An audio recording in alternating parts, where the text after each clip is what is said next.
Then I'd be on board. Yeah, punching him left, right, and center with both hands and feet, everything. You're a punching machine, Baines. Oh no, I wouldn't do it. I would just say, "Go ahead. I'm not going to hit me." You'll give license to others. I've got too much going on. I'm busy. You got to wash your hair. Yeah, exactly. You can't be running around slapping people. It's too much work. Yeah, give it all to that comedian guy, Will Smith. He can do it for us.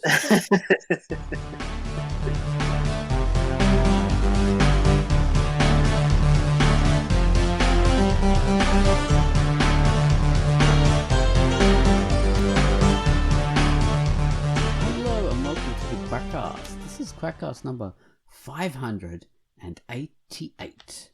I'm Ozone Ocean, and with me is Baines, Tarnson, Pitface. Hello. Hello. Hello. So this week we're talking about the idea of revisiting old ideas. And, that can be like doing total reboots, which I believe we have talked about before. So this is a bit of a revisiting old ideas, this whole cast. But we're not just talking about reboots. We're talking about revisiting anything, like a panel.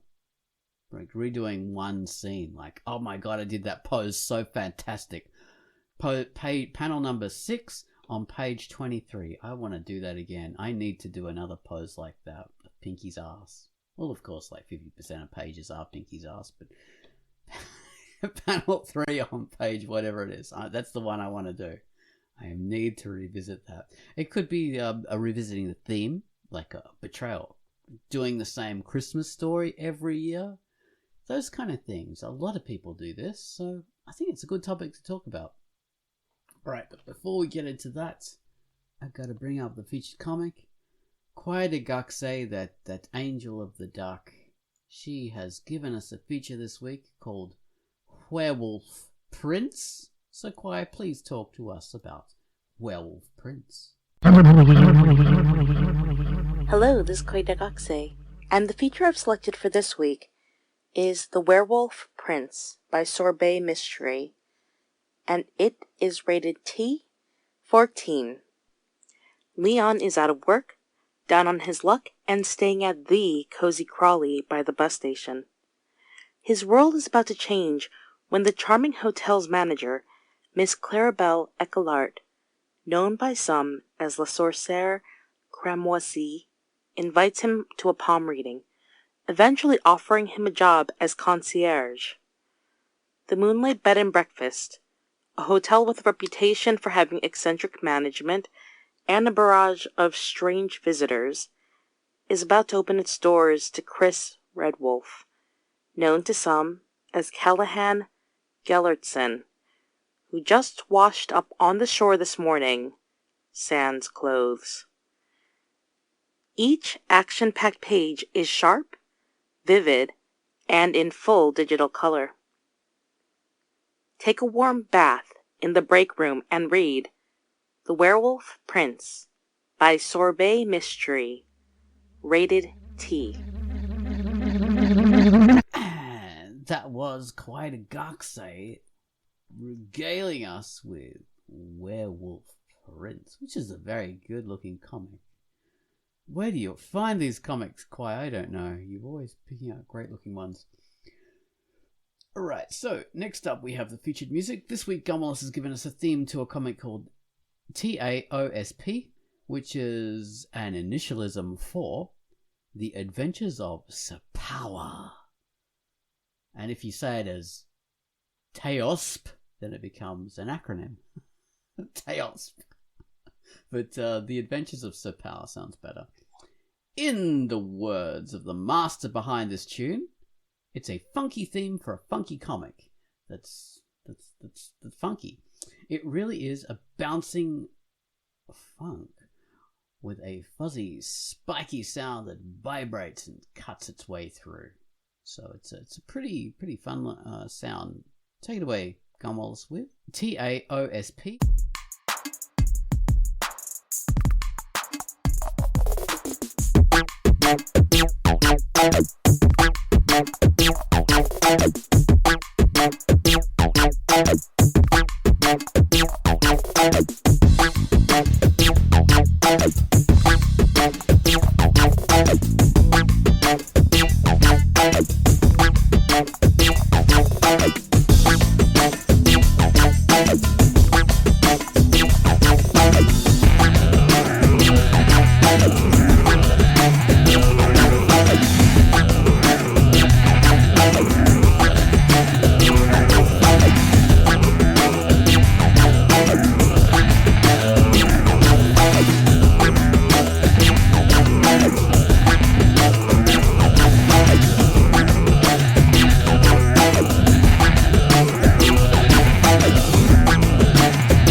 And that was Gumball's with his theme to The Adventures of Sir Power. Okay, so after that funky comic, which is a comic by, I should mention, 0 Hour, and it's rated M.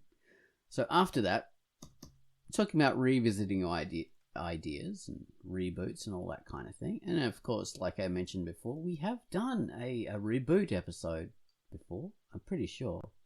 At least I remember aspects of this. But I forget about stuff all the time, so I'm unreliable. We must have. I feel like we've talked about it quite a bit. Oh, we've talked about everything. Yeah. Every idea we do is just to revisit. But so this idea is even more than a reboot. So we're not just talking about rebooting an entire thing. We're talking about revisiting any idea, any theme, anything. Like Gumwallace in his music, he revisits like musical themes and like bits and pieces, chords all the time. Like if you listen to enough of them, you'll recognize things coming around. And that happens with all sorts of musicians, not magicians. I mean, they are magicians to me because I can't make music and I think they're amazing. But yeah, you hear that all the time. How many times have you heard like particular chord progressions used over and over, or the beginning of More Than a Feeling, which is a fantastic piece of music, More Than a Feeling by Boston or something. I can't remember. Yeah, Boston. Mm-hmm. So that sting was originally used. I think one of the earliest versions is Wild Thing by the Trogs, but I think it was used even before then. And after that, it was used many times as well. Many people have used that as their riff, which is incredible. That that's such... dun, dun. Dun, dun, 1, 4, 5 progression or whatever it is. Yeah, been reused in its entirety. Not even like a clever different version. They just reused okay, you're talking about like dun dun dun dun dun dun dun dun, like the rhythm and everything. Yeah. Exactly. Yeah, that's shocking. Sure. I mean, it's and now we have remixes where I mean, like an old one is of course Under Pressure by Queen and David Bowie. It starts off dun dun dun dun dun dun dun dun dun dun dun dun dun, and so half the time when you hear that, you'll be thinking, is this Under Pressure or is this Ice-T with that not Ice-T, ice Vanilla Ice. Vanilla Ice. Yeah, that's the one. They're all related. Vanilla Ice with Stop, Collaborate and Listen, or whatever that song is. Yeah. So you always, and as you listen to the radio, you're like, please let it be Under Pressure. Yes, every time. Please. Well, there's the start of let's see, there's some called Hippie Chick, and it starts out with the music to the Smiths' How Soon Is Now. And when you hear that start, you're thinking, "Oh God, I want this to be the Smiths song, because that's a really epic song, and I want to hear it." Or sometimes when you feel a bit happy, you think, "Oh, I'd rather have this as Hippie Chick, please." And you don't know which it's going to be until the rest of the song starts, because they use the exact same beginning. But that's just remixes. Anyway, that's an example of revisiting an idea, sort of. I mean, you're reusing something old and repurposing it, so that's perfectly valid in the idea of revisiting, which we have done. A famous revisitor of old ideas, say Leonardo da Vinci. How many Mona Lisas did he do? Like, he did quite a few, and studies and like different versions of like people in that pose. So a lot of people don't know that it isn't just a singular painting. There was a bit of a series going on there. So I didn't know that. Yeah. That's a thing. I think even The Last Supper has a couple of different versions. So it's been done forever. Like how many times did writers revisit Greek myths and do different versions of those? Over and over and over. Even in antiquity they did that. Even back before it was a thing. It was a thing. So, and I'm sure the original Poet's Edge. Oh yes, of course. Ovid. I always think of Ovid as an egg because it sounds like ovum. So I think of him as being just a floating egg at some stage. Like he was an alien that came down into the world. I think of him as a scrambled egg. I don't know why. For me, his name, he's basically one of those guided missiles. Because Ovida in Greek is basically what you shoot through a bazooka. Oh, really? You're delivering an egg to someone? A thunder egg. So I just... Isn't there a Mario character like that? No, what am I thinking of? There's something that shoots eggs at you through its nose. It's like, bow. Angry Birds. I think, oh no, Crash Bandicoot shoots apples, I think. So it's not that.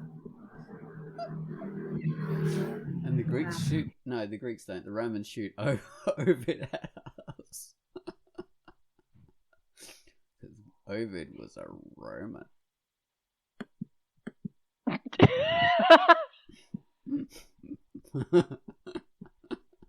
No, Oz, he was a velociraptor. Get it right. No, those are the French. To this. What are you talking about? Yeah, no, the bird ones, those giant birds were the French. The velociraptors are the Italians.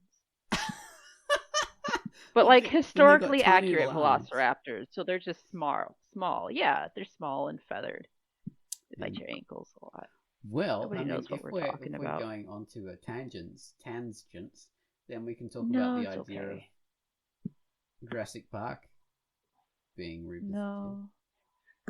Oh, we could. I like the very weak but desperate. No, please. Well, I mean, okay, so we chatted about this before the QUACKCAST, and Pitt was really disappointed by the latest Jurassic Park movie, Jurassic World. So Tance, in her ever genius fashion, brought up the idea of like a reboot of the Jurassic series, going along different ways, like using the same idea but doing a different spin on it. And I thought that was an excellent example of revisiting an idea. So Tance, your idea was like taking like a modern, scientifically accurate idea of dinosaurs and having the scientists produce those. So they had feathers and stuff like that. And that was like, shocking to the scientists, these scientists in this idea. Yeah, because I would have them see the dinosaurs with feathers before, that discovery was made. So like assuming that it was in the 80s and they it was not in the, but I mean how we conceived of dinosaurs in the 80s, and they create one, they hatch it.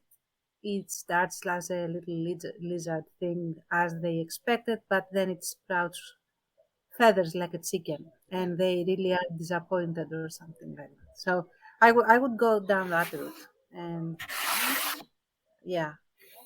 which is not really far from the truth, because I think the person that discovered oh my god, what are these weird creatures called that have a duck bill and the body of I think it's a platypus. But when he discovered the creature and brought one, I think a carcass or something, they thought that he had created it, that it was a hoax, because it was so bizarre. So I would have the community go down that road and basically discard these creatures as failed experiments that are also harmless, but they grow and they become dinosaurs and they are discarded, so they are out there. So that's what I would make. Yeah, it's a great different spin on the whole Jurassic Park idea. And it gives new life to the idea as well. And it's retro, Yeah. which I like. I like the idea of popping back to the 80s, taking it back then. And I would have it like the thing grows, like in this little shop of horrors where you have Seymour growing the plant, and depending on how horrific you want to make it, you could have even someone trying to take it in as a pet because it looks cute when it's small, but this thing grows and eats stuff, and that sort of thing. Yeah. That's what I would make. Oh yeah, it's an excellent little idea. I like it. Thank you. Reminds me. I have this idea that a T-Rex is trying to be a waiter. Really hard. Oh, but he's got tiny arms. Got tiny little arms. Very challenging. Does he have a little towel over one of his arms? So you just see, it just looks like a little nubbin sticking out. Exactly. Yeah. Tip him well. Yep. He works hard for the money. Yep. You could join Bottomless Waitress, Baines. Live his dreams. That would be so overcome cool. Make a person dinosaur. We'll draw that with gusto. It will be amazing. Little tail. We'll be a new employee at Bottomless Waitress Cafe. Yeah. There's so many things you can do. Yeah. So many ways to revisit ideas. Yeah. Let's see. Oh yes. I remember that's what they sort of did with the whole Karate Kid, isn't it? I mean, they revisited that and turned it into Cobra Kai, which was a very interesting idea. And even like the latest Karate Kid that is set in China and it's Kung Fu Kid in essence, that is also a revisiting because they have kept the plot but changed the setting. So yes, exactly, and had the title weirdly still applied to it. Yeah, I think that was for bums in seats purposes. Yes, very much so. But it's such a cool thing. Let's see. Have I talked about my revisiting in my comics yet, or did I do that in the video? Because I can't remember. Well, okay. I'll bring up. Let's see. Sarah Nelson, Sarah N on Drunkduck when she was still with us back in the good old days. She's not dead. She's just not on there anymore. Yeah, she's gone and done other things on other sites. But she did Jack over and over and over again, and you could set your watch to when she would do Jack again. Like, oh, it's that time of year again when the birds are singing and the flowers are sprouting, and there's a new version of Jack on the way. she would just get to a point where she would go and restart, and it was amazing, and it was actually. Like, you'd think, like, when someone's, like, restarting a whole comic, that you would go, oh my god, I've seen this before, please not again. It would get better and better each time, so it was well worth to follow it from the beginning, where she'd start in a slightly different place. Each time, the characters would follow slightly different paths, and a lot of the same, but there would be slightly different variations. The art would be different, and it would be worthwhile to follow it all over again. It reminds me of that film, the Something Tomorrow by the Tom Cruise film, if you've ever seen it. The Edge of Tomorrow or something, right? One. I haven't seen it. That's it, The Edge of Tomorrow. So in that, Tom Cruise plays an army recruiter, and he gets dragooned into the army against his will to be an actual serving soldier, and he goes out to fight these aliens because the world is being invaded by aliens, and all his troop gets killed, and he manages to shoot this big alien and gets all this horrible blue blood over him, and then he gets killed as well. But, surprise, surprise, the alien blood had magical properties, and he wakes up where he, fell asleep the day before, and Groundhog Day is everything all over again. So he constantly is forced to revisit the whole thing over again, and things, develop and change and get better, and the story, evolves, even though it's totally, Groundhog Daying the whole thing over and over and over. And it develops, and that's how Jack was, to me anyway. It developed. Let's see, Charby the Vampire has had that treatment. Good old Emilius did, Charby way back in the day, and a lot of the early artwork really does not reflect anything whatsoever of the style she has now, because it's so old, black and white, very scratchy kind of stuff. Her skill and everything has changed, her art practice. So what she did was she did this new version of the comic called Charby the Vampire Revisited, where she basically redraws everything in her new style. Did the same comic or the same stories from the beginning? So. Maybe it's refined a bit. Probably, right? Yeah, it's refined a bit, but she's redoing the beginning as she's still doing the main comic, which is amazing. Wow. Doing two comics at once. Huh. I mean, I don't even know how she creates those pages on any kind of schedule. They're so amazing. Yeah, she's a comic-making machine. Yeah, very much. When it comes to her, she's like a savant, like some kind of genius creator of comics, because she has 7,856,000 different characters in that comic. Has a different font for every single one of them, like name characters, and remembers which font goes with which character, and which colors and outfits and everything. It's phenomenal. So yeah, don't think you know her characters better than she does, because she will, she'll murder you. She knows. She'll use a cool font as she does it too. Yes, exactly. I mean, these are revisions and stuff like that, and also we talked about sequels and actual reboots where they're using the same name. But the idea of revisiting ideas, I've been trying to think of, the kind of, I don't know if it's the flip side or just a little bit off of that, is where the idea is revisited, but it's not the same characters, it's the same idea kind of thing.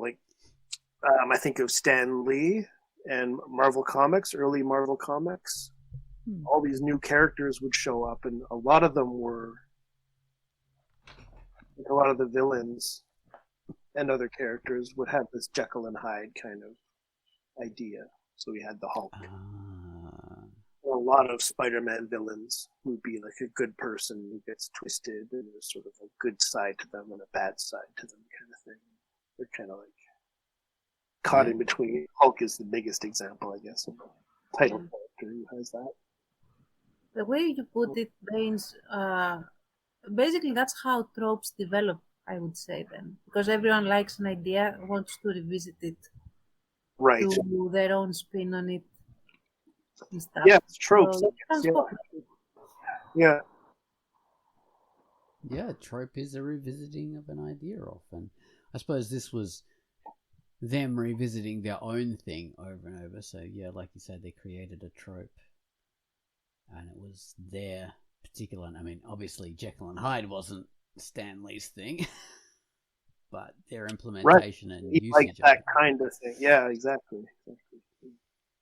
Yeah, they had different things that they would revisit and reuse. Characters that move fast. That has become the trope of the speedster. That's what people call it now, because there's a lot of characters that do that move really fast. Sure. The Flash and Quicksilver and stuff like that. But there's way more than that. It's a thing that people revisit, and it's not just let's have a fast running character. It's the whole thing. What does running fast mean? It means, maybe they run faster than light. Maybe their particles vibrate super fast and they can see everything in slow motion and blah, blah, blah. and it's a whole suite of things that you revisit that people have done before. So you have to kind of, take all that into account. Because it's more than just running fast. And superheroes is a great example. They revisit ideas all the time. Not just characters, but whole scenes, like whole ideas. Like betrayal. How many times do they betray each other or, pretend to be someone else? I think Lois Lane had this whole subplot where she kept wanting to get married to different characters. Oh yeah, she had a whole side comic series basically about that. Yeah. Oh dear. Lois Lane and her marriages, and certain characters will always find themselves tied up in vulnerable situations. So much so that it just becomes their thing. How many times does Robin get killed? I think it's like maybe once or twice. I don't know. But I don't know. The annual killing of the Robin. Bring the boy to the stake. Exactly. Superman losing his power due to different kinds of kryptonite. They revisit that over and over and over. This popular stuff. I don't actually read these comics, but I am aware of the media that surrounds them. So I couldn't tell you in detail what happens, but I watch casually comics and all these other different comic videos and stuff like that. For some Yeah, reason, I at always the think same it's time, casualty comics. Go on. you got mangas that revisit the idea of a single mysterious guy or girl or woman that looks nondescript and then they reveal to be an expert in something, usually martial arts and stuff. They will probably be either a wanderer or some oddball in their village. Yeah. So that's one. The other one would be every girl in the high school wants this single guy that is a total derp, which I guess is for young kids to project themselves on. Because if you had the suave, awesome guy, that wouldn't be as easy. Exactly. Oh, it's more natural. what other ideas is that? Magical item presents ethical questions for those that have access to it, how to use it or what ramifications are. Yeah, I think depending on the category of work of like the genre. Sorry about all this. I mean, every time I try to talk and unmute, a convoy passes. But they're revisiting you, Tans. Exactly. So I think there are certain ideas that get revisited per culture, I would say. So you find similar stuff clustering in Western comics or manga or what have you. Yeah, they seem to revisit the idea of like girlfriends being killed or wives being killed, and that's the impetus for some character to go on a revenge spree or to become a superhero or something. That's a pretty awful thing, but they did that quite a lot for a long time. Fortunately, but comics have been called out on that, so I don't think that's likely that we'll see too much more of that. But yeah, that became a real kind of typical idea. You have the sort of idea of caught between two worlds, which could be a superhero with a secret identity, but you also see it on, shows like Barry, where he's a hitman. A lot of these characters are going to be hitmen and killers. It's like, oh, you're a killer on this end, but you want to have a normal life on this end. Barry is a hitman, but he wants to be like an actor. Oh, so Walter White wants to be this family man, good man in Breaking Bad, but is compelled or forced into, whatever you want to say, be this producer of meth in this world of violence. He's in the criminal world and also in the family life. Yep. You have Star Trek characters all through the franchise, like Spock. He's half human and half Vulcan, and there's that tension, that can make a character kind of compelling forever. You find all the different ways to approach that. Worf is a Klingon raised by humans. Odo is a being of gooey liquid, living among the solid. He calls people solids, bastards. The solids. Yeah. Well, Star Trek has been revisited. They started those movies over again. I haven't seen the newer movies, but from the first generation. I haven't seen them, so I can't say anything though. For sure. Now there's a ton of Star Trek on TV again. Also, as well as the movies. There's a bunch of series. Yeah, that they basically revisit and change things.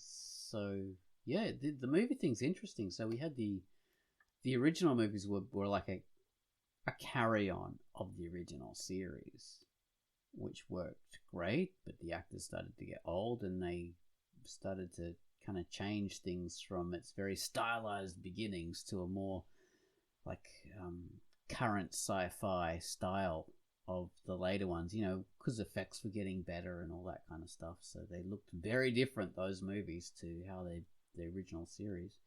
And then they did the famous crossover movie for the Next Generation, because Next Generation came up in the late 80s into the 90s, and that was a revisiting of the Star Trek series idea.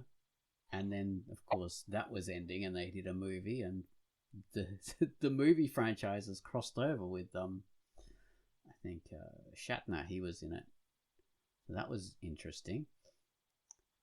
And yeah, then they did these latest movies that just revisit the old series again, and they reboot the whole thing, and they're going, all the characters are dressed up in outfits that look like the people from the original thing. You've got Kirk, basically Kirk's origin story. It's incredible. So that's a good example. Yeah, they really revisit. And in the latest series, like I think there's a Picard, and then there's this Discovery. I haven't seen these because I really don't like the idea of it. But yeah, they're revisiting the franchise, the TV series idea, and turning it into something new. Even there's Below Decks, which is basically an animated comedy version, but it is basically it is proper Star Trek, and I love Below Decks. That's a really is it pretty good? Yeah, fantastic. It's well worth it. In Below Decks, what they do is they basically name check all of Star Trek. From the very beginning to the Next Generation, everything. They'll bring up stuff, and a character will go, oh, I bet Riker never had to deal with this kind of stuff. Or, oh, Captain Picard, he's such a hero. Or Captain Kirk, oh my God, he's, this amazing figure. So that's it's a pretty fun series, and it's clever and funny and funky. So yeah, that's awesome. Baines, have you seen the Below Decks? Or? No. I think I saw one episode. Okay. Yeah, well, that's it. It's pretty good. I mean, it's very modern. The ideas are very modern. The way characters talk and interact and stuff like that. It's nothing to do with how, the original series started. It's right. All the themes and stuff like that. It's very updated, but it's done so well that you don't even care. have you seen Discovery or Picard? I haven't. I've watched a lot of reviews on Discovery, and I saw most of season 1 of Picard. You have seen Picard then? Most of season 1 I have, yeah. But the other ones I haven't really seen. A little bit of Lower Decks, like I said, 1 or 2 episodes, I think. Discovery I haven't seen. I was looking at the reviews, and I've seen some clips and stuff like that. I'm like, doesn't look like my cup of tea, really. And I know there's Strange New Worlds as well, which is Captain Pike, Kirk's predecessor on the Enterprise. Oh, really? Haven't seen that either, but that's another. I mean, there's tons of this stuff. Wow. Plus, there's Orville that just came back, which is a Star Trek type of series that I am watching that I like a lot. Yeah, Orville. That's a good example as well, because that revisits the Star Trek Next Generation idea from the look of it, but it has Next Generation vibe. It's Next Generation type of world, but of course, it's not the Federation. It's not the Enterprise. Of course, it's not Klingons. It's a different universe. It's a bit of a prestige. Like that, So it's quite cool so far. But the themes and the ideas, when they want to get philosophical, it tackles it in the same way the original Star Trek series did, which is a weird kind of thing there. They will have that kind of approach the original series did, even though it looks like Next Generation. It doesn't really approach ideas in the same kind of way. I mean, at least the first season. I haven't seen the third season yet. Third season just started coming out a few weeks ago, and oh my god, did they rebrand? Wow, really? I mean, they rebranded, but they reworked it. Like, it's, for some reason, I don't know why, it's called Orville New Horizons now. I think maybe because they switched distributors or something. I don't know if that's the reason, but so it's like, it's too bad it's not just called the Orville. But the 3 episodes I've seen so far, very little comedy. Oh. Like less than you'd see on DS9 or something. Wow. Very few lines of comedy, and when they hit you with one, it's like, oh wow, Bortus said something funny. Like, it's the first time in the whole season so far. Very serious, very like a higher budget. It's very good. It's very, very good so far. So I don't need to watch that new Star Trek anymore. Got the Orville. I look forward to giving it a look. Yeah, wow, that's a. I don't know if you'll like it or not, but I'll be curious to know. It took me a while to warm up to the original. I mean, I liked the characters, but some of the ideas were a bit ham-fisted. Seth's not a subtle writer. It's actually, I mean, I think, I don't know. I never know with you, but you might be impressed. You never know with me, that's true. Yeah. But the new stuff is quite, it's still kind of like, there are certain elements that you're like, on Star Trek, they wouldn't have done this. It's like, why isn't this sick character in like a force field? Like, there's an infection. Why aren't we locking everything down? But it's like, you go with it.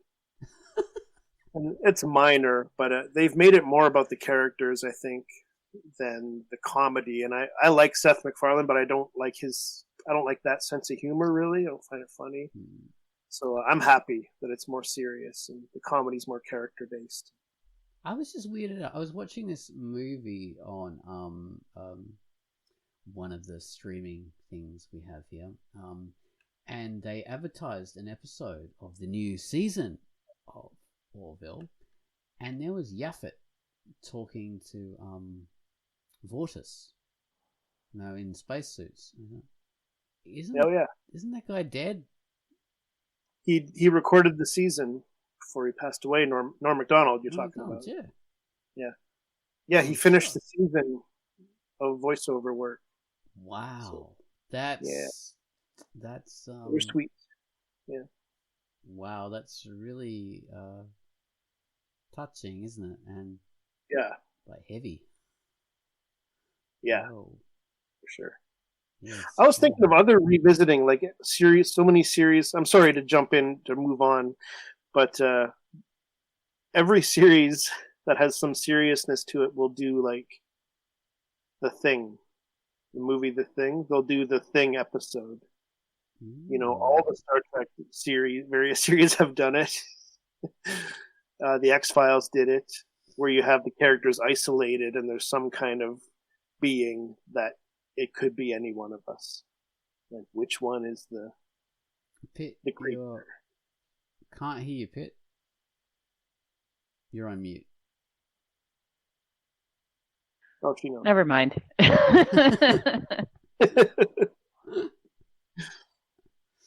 Oh yeah. The could be any one of us. So they did that in Star Trek with these kind of weird insect things, like the. Oh yeah, the early episode. Yeah, that's right. And it was. And they did an episode with the Changeling on DS9. Yes, DS9 had people, liquid people impersonating others. Yeah, when it was the same as The Thing, they were trapped on a ship, and there was one changeling on board, and it was killing people. And it's like, who is it? It could be anyone. Get the blood in a vial and put a hot wire on it. Yeah. And I think X-Files way back in the day, also X-Files in season 1 had an episode, and they literally went up to the Antarctic, so it was very much a thing. And there was some kind of little critter that would, go into someone's neck, like the Star Trek episode did. Oh, and, wow!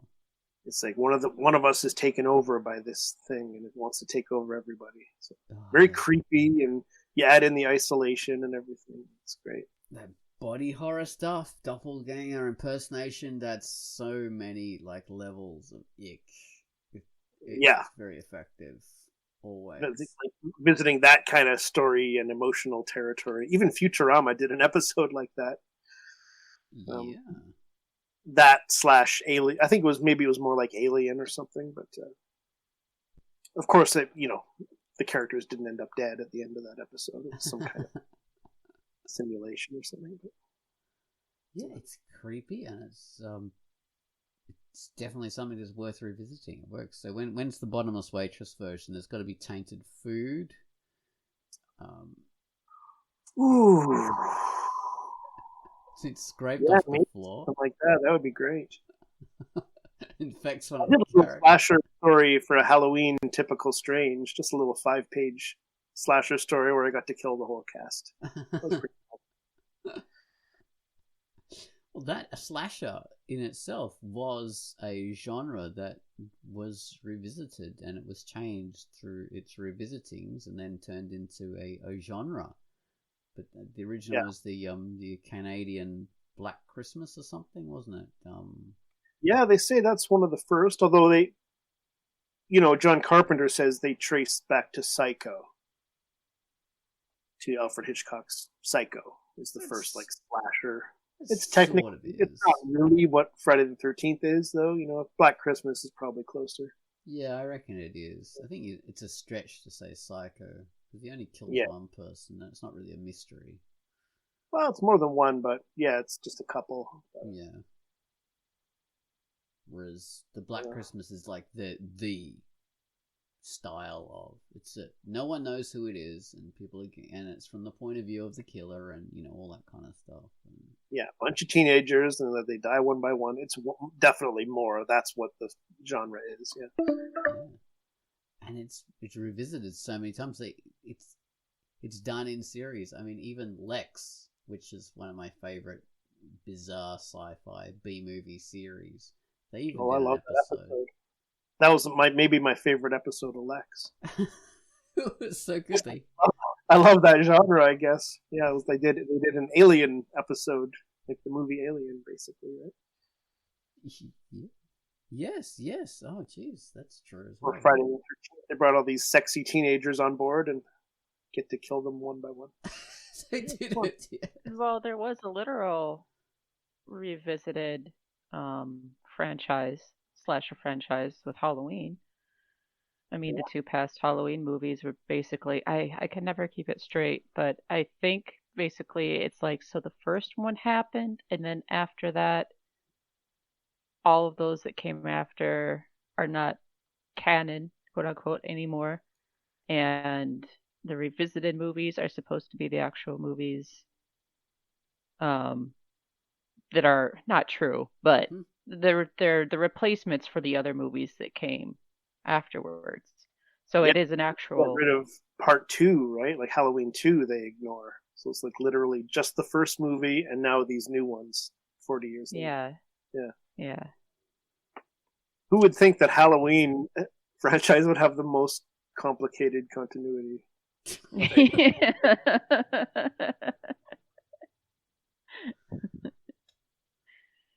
Yeah, exactly. Yeah. Because it's such a different thing, and like a very simple thing in the beginning, and poorly conceived in a lot of ways. But so much passion went into it, and it changed so much that trying to fit this stuff all together makes it incredibly complicated. Which it wouldn't be if it was very simple, and it wouldn't be if it was very over-engineered and well done in the beginning, because it would fit together very, very easily. So it wouldn't have to be that complicated, but that's what happens when you try and retrofit stuff together. It's quite torturous. So, yes, that's a good example. Halloween. It's got, I think it's, don't quote me completely on this. I'm not really a Halloween scholar. I know Friday the 13th a lot better. But it's like Halloween 1 is its own thing, obviously. Then part 2 takes place the same night. It's a continuation with Jamie Lee Curtis, with Dr. Loomis, and with Michael Myers, of course. And then Halloween 3 is just a completely different story. It's not even about Michael Myers. Part 4, Michael Myers comes back. Dr. Loomis is there, and it's Jamie Lee Curtis's niece. Now, Jamie Lee Curtis, the character, is supposed to be dead. So that's 4 and 5. And after that, I think there might even be a 6. I don't know. Then we have H2O. It's like, okay, now we're ignoring part 4 and 5. And, 3 is just separate. So we're ignoring 4 and 5. Jamie Lee Curtis is still alive. She has no niece. She has a son. And now it's just a sequel to 1 and 2. So it's 1 and 2 and H2O. And then the next movie after H2O kills Jamie Lee Curtis's character. She dies in the first 5 minutes or something. And then I think there might be another one. And then there's the Rob Zombie, which are just a kind of a reboot. Yeah. And then there's the new ones. And now we're ignoring part 2 and ignoring everything, even part 2 and H2O and everything. It's just Halloween 1, and 40 years later, it's the new ones. So, like that. It's crazy. It's like you need a spreadsheet of some kind. Yeah, most definitely you do. Well, Halloween, originally, from what I understand, it was going to be a series of kind of, like, Michael Myers wasn't going to be through the whole series. He was just, like, in the first story. That's why in the third one we have the whole mask thing, and it did very poorly. So, and by then, Michael, people already were really intrigued by that. So they just, instead of continuing with each movie was going to be a different Halloween story, they just continued with the Michael Myers franchise. So something powerful about it, as simple as it is, right? Oh yeah, absolutely. The shape. The shape. Yeah. Bad Captain Kirk mask.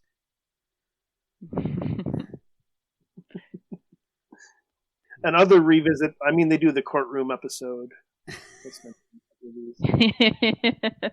Many series will have the courtroom. The character's on trial.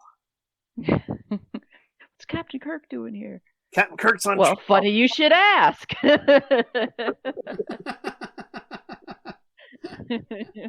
Yeah. Oh dear.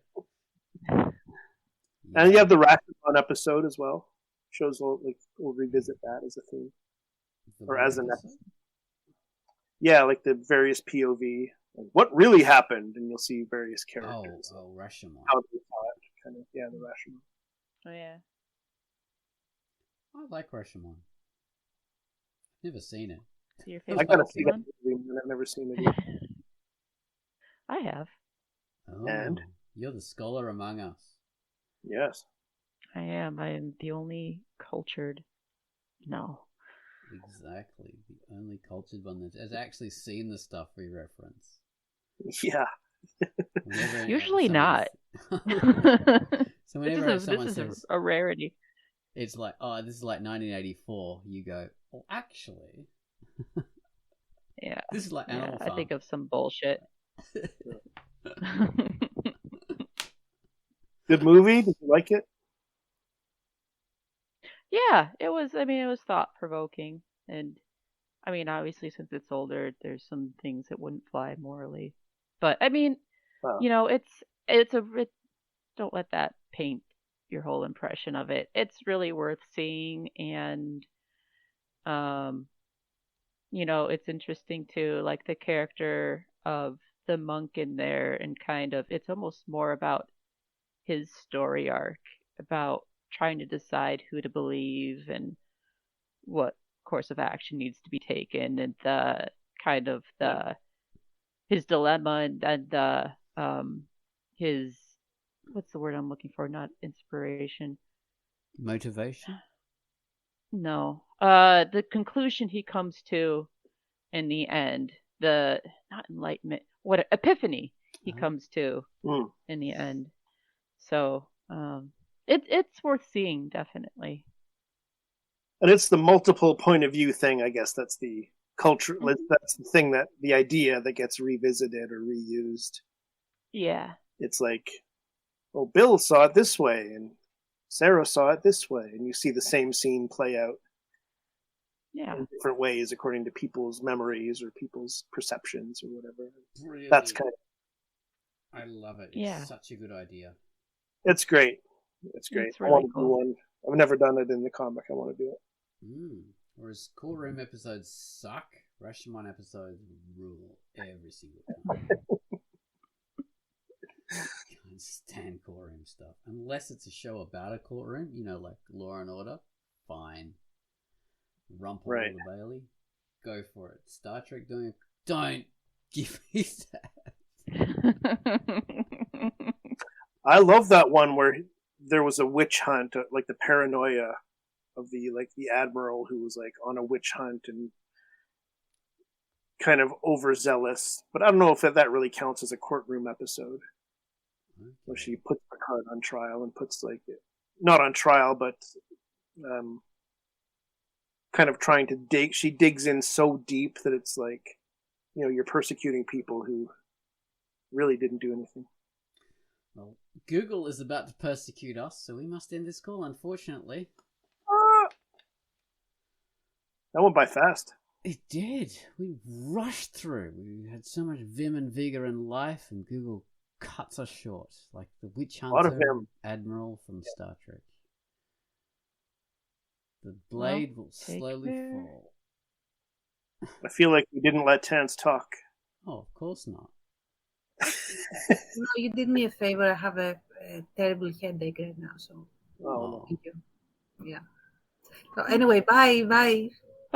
Take care. Better. Oh.